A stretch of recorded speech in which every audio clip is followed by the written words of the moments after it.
স্বামীর কলার ধরে বললাম, "আমার এক্ষুনি ডিভোর্স লাগবে। তুমি আমাকে এক্ষুনি ডিভোর্স দিবা।" এই কথা বলার পরে আমার স্বামী অনেকক্ষণ আমার দিকে ফ্যাল করে তাকিয়েছিল। দেখলাম কান্নাও করে ফেলছে। তাতে আমার কি? আমি আমার স্বামীর সংসার করতে চাই না। এই বলে অনেক চেঁচামেচি করলাম। আমার স্বামী অনেকক্ষণ ভেবেচিন্তে বলল, "আচ্ছা ঠিক আছে, কাগজপত্র রেডি কর, আমি ডিভোর্স দিয়ে দিব।" অল্প সময়ের মাঝে আমাদের ডিভোর্স হয়ে গেল।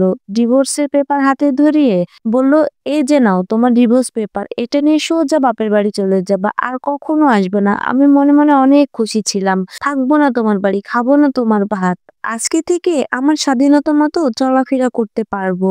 আজকে ডিভোর্সের ৩ দিন হলো। আমি আমার বাপের বাড়ি এসেছি। এই ৩ দিন আর আমার অবস্থানটা ঠিক ভালো মতোই বুঝিয়ে দিয়েছে। বারবার মনে হচ্ছে এই পরিবারে না এসে যদি মরে যেতে পারতাম তাহলে আমার জন্য খুব ভালো হতো।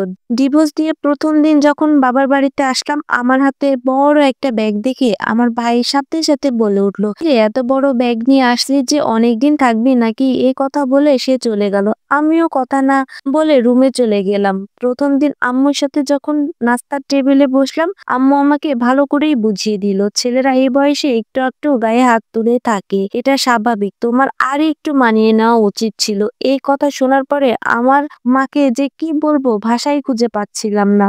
মনে অনেক কষ্ট নিয়ে নাস্তাটাও সেরে ফেললাম। রাতের বেলা যখন খাবার খেতে বসলাম, বাবা বাসায় ফিরে এসে বলল, "তোমার আরেকটু মানিয়ে নেওয়া উচিত ছিল। এই বয়সে একটু একটু ছেলেরা এরকমটা করে।" বাবা বলে উঠল, "বিয়ে তো দিয়েছি, কম বছর হলো না, এখনো বুঝতে শিখোনি? তোমার তো বোঝা উচিত ছিল। এরকম বড় একটা ব্যাগ নিয়ে বাবার বাড়িতে পড়ে থাকো, আশেপাশের মানুষ কি বলবে?" বাবার মুখে এ কথাটা শোনার পরে রাতে খাবার গলা দিয়ে নামতেই ছিল না। আমি জানতাম না প্রতিটা বাবাই তার মেয়েকে একদম আগলে রাখে, কিন্তু আমার বাবা যখন রাতে মায়ের কাছে শুনতে পেল একবারে চলে আসছি বড় ব্যাগ নিয়ে, সবকিছু নিয়ে, তখন আমার বাবার চেহারাটা একদম বদলে গেল। সে একদম পুরোই অন্যরকম হয়ে গেল। তাদের চোখে মুখে সবার একটাই কথা, তারা মনে করে তাদের ঘাড়ে এসে উটকো একটা ঝামেলা পড়ছে। বাইরের মানুষের কাছে কিভাবে মুখ দেখাবে, এত ঝামেলা তারা নিতে পারবে না। কিন্তু আমার শ্বশুর বাড়ির লোকরা আমাকে যে পরিমাণ অত্যাচার করতো, স্বামী দিন রাত আমাকে কত যে কথা শুনিয়েছে, কত খোঁটা দিয়েছে, কত যে গায়ে হাত তুলেছে, এগুলা তাদের চোখে পড়লো না। আমার আঘাতগুলা দেখতে পেল না। মাঝে মাঝে ভাই এসে বলে, "কিরে আপু, তুই যাবি না? কতদিন থাকবি এখানে? অন্যের ঘাড়ে বসে খাওয়া ভালো দেখায় না, কিন্তু এ ছোট ভাইটার জন্য কি না করেছি। নিজে না খেয়ে টাকা জমিয়ে ভাইকে দিয়েছি। কতদিন দুলাভাইয়ের কাছ থেকে টাকা সরিয়ে তাকে দিয়েছি। এমনকি ওর যখন চাকরিটাও আটকে গেছিল, আমার স্বর্ণের চেনটাও বিক্রি করে কি করে ওকে টাকা দিয়েছিলাম, যাতে করে ওর চাকরিটা হয়ে যায়।" ভাইয়ের মুখে এই কথাটা শুনে আমার বেঁচে থাকার ইচ্ছাটা একবারেই মরে গেছে। স্বামীকে ডিভোর্স দিয়ে এসেছি, ১ সপ্তাহের বেশি হতে যাচ্ছে। নিজের ফোন থেকে ২-১ বার স্বামীকে ফোন দিয়েছি। ভেবেছিলাম সে আমার কল দেখে হয়তো ব্যাক করবে, কিন্তু না, কোনো রকম সে আমাকে কল ব্যাক করেনি। মাঝে মাঝে টেক্সট করতাম, সেটাও ইগনোর করেছে। এরপরে শুরু হলো আমার নাম্বার থেকে একটার পর এক কল দেওয়া।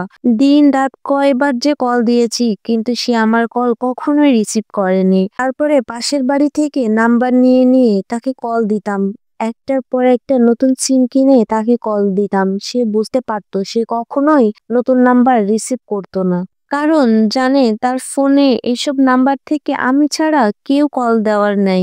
জানেন আপু, এখন আমার বারবার মনে হচ্ছে আমি যদি আমার স্বামীর ঘরে একবার যেতে পারতাম আর ঘরের রান্না একবার খেতে পারতাম, তাহলে আমি হয়তোবা তৃপ্তি করে শান্তি করে ভাত খেতে পারতাম। আমি দুনিয়াতে জান্নাতের স্বাদ পেয়ে যেতাম। আমি যখন বিকালে বাইরে বের হই, আমাদের আশেপাশের বাসার মানুষ আমাকে নিয়ে হাসাহাসি করে, কটু কথা বলে যে আমি ছোটবেলা থেকে যে মেয়েটার সাথে একসাথে খেলতাম, ওই মেয়েটার সাথে স্কুলে যেতাম, সে আমার ছোটবেলার সাথী ছিল, একদম ক্লোজ ফ্রেন্ড ছিল। সেই মেয়ের মা আমাকে দেখে দরজা বন্ধ করে দেয়। সে মেয়েকে বলে আমার সাথে যেন না মেশে, তাহলে খারাপ হয়ে যাবে। ডিভোর্স দেওয়া যে কত বড় পাপ আপু, আমি এটা আগে জানতাম না। আমি কখনোই ডিভোর্স দিয়ে বাপের বাড়ি আসতাম না।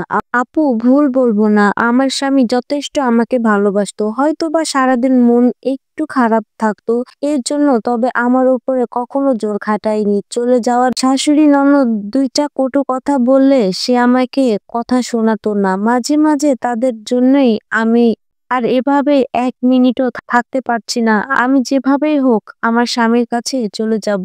একবার গেলে আমার স্বামী কখনোই আমাকে ফিরিয়ে দিবে না। আর এই স্টোরিটা একটা আপুর লাইফ থেকে নেওয়া। আশা করি ভালো লেগেছে। সবাই চেষ্টা করবেন স্বামীর সাথে মিলেমিশে থাকার জন্য। কারণ একটা মেয়ে বিয়ের পরে স্বামীর বাড়ির ভাত ছাড়া বাকি সবার ঘরের ভাত দামি হয়ে যায়।